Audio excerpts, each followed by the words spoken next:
در جریان جنگ این مرکز نیز از Gerçekten gözlerime inanamıyorum. İran'ın Ama savaş sırasında bu en merkezde önemli üniversitelerinden bir maalesef tanesi. К сожалению, война не дала возможность этого института, и этот институт тоже не смог обойтись мимо со стороны бомбежки враждебных стран. Bombalanıyor. آثار Füzeyle hedef alınan noktalardan bir tanesi. تخریب یک ساختمان نیست. Geride kalan bu eser yalnızca bu binanın hasarlı olduğunu göstermez. То, что вы видите, это не окончательно этот объект, который пострадал, и это не то, что окончательное страдание этого здания. بلکه یادآور روزهایی است که علم و مراکز پژوهشی نیز هدف قرار گرفتند. Bu yapı aynı zamanda ilim ve üretimin de merkezinin hedef alındığını göstermektedir.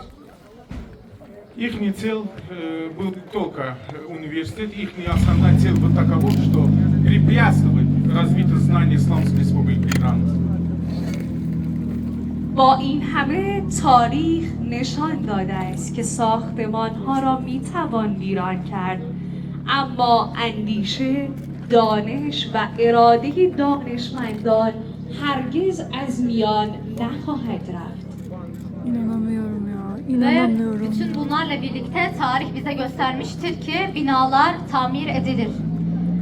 Ve aynı zamanda bilim üretenlerin ve onların iradelerinin devamı da her zaman gelir. История нам показывает, что восстановление здания возможно, и то, что учители, которые ставили после себя учителя, и это знание тоже возможно восстановить.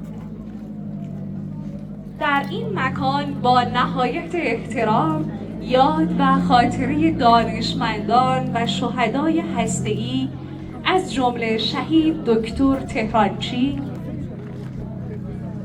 Bu mekanda tüm şehitlerle beraber özellikle nükleer şehitlerinin ve özellikle de bu üniversitenin hocalarından biri de olan Tehrançi Bey'in anısıyla В этом университете были учителя, ядерных ученых и ученых господина Техрани.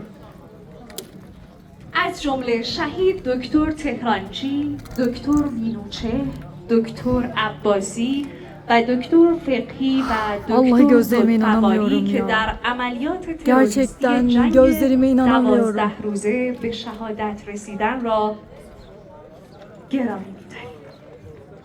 Okulları burada hedef Doktor almak. Tehrançi ile beraber Üniversiteleri burada hedef gördüğünüz, almak. Doktor Minuçehri, Doktor Abbasi, Doktor Ve Fethi özellikle gibi bu noktaların bu seçilmesi.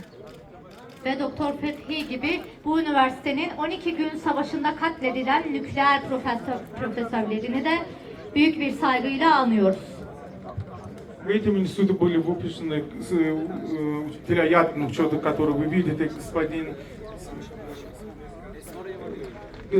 господин Зульфигари, господин Техранчи, господин Фикхи и господин Минучехри.